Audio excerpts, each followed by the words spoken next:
Give it up for Nathan. Fantastic. Hello. So yes, I'm Nathan. Did anyone take Russ's pre-compiler, which was actually about reading? Yeah, somebody? So improv doesn't necessarily have to be funny. It can be short form, like whose line is it anyway? It can be long form, which is sort of 5 to 30 minutes of scene telling, making stories, making characters. It can be dramatic. It doesn't have to be, jokes.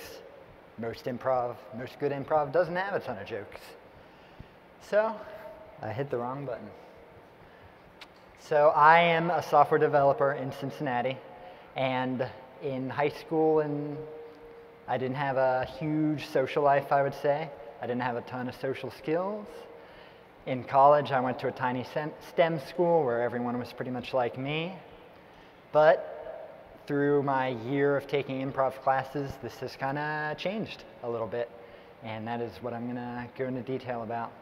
One of the people in these pictures actually just moved to Chicago and got accepted into Second City, which is very prestigious, and we are friends, and that's great.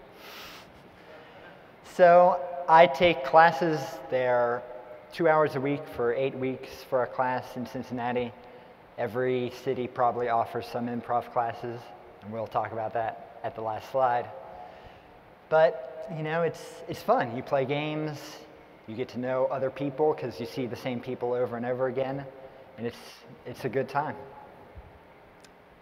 So I personally find people with negative attitudes a little bit exhausting.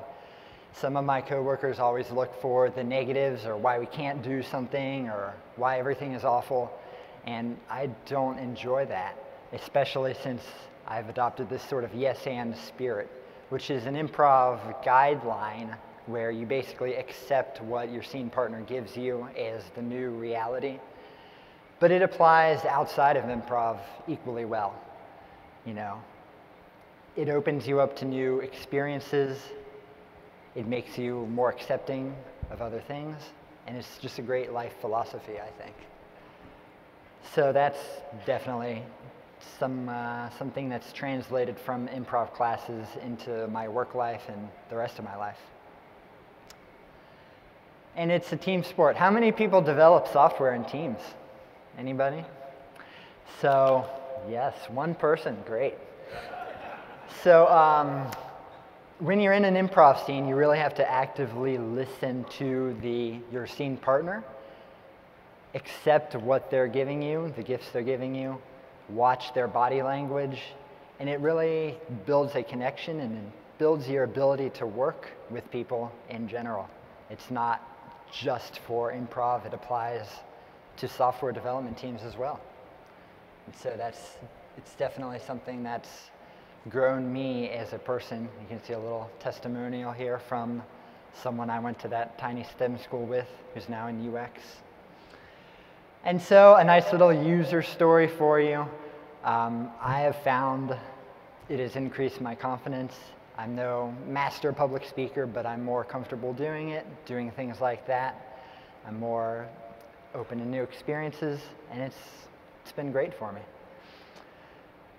And so, it is scary.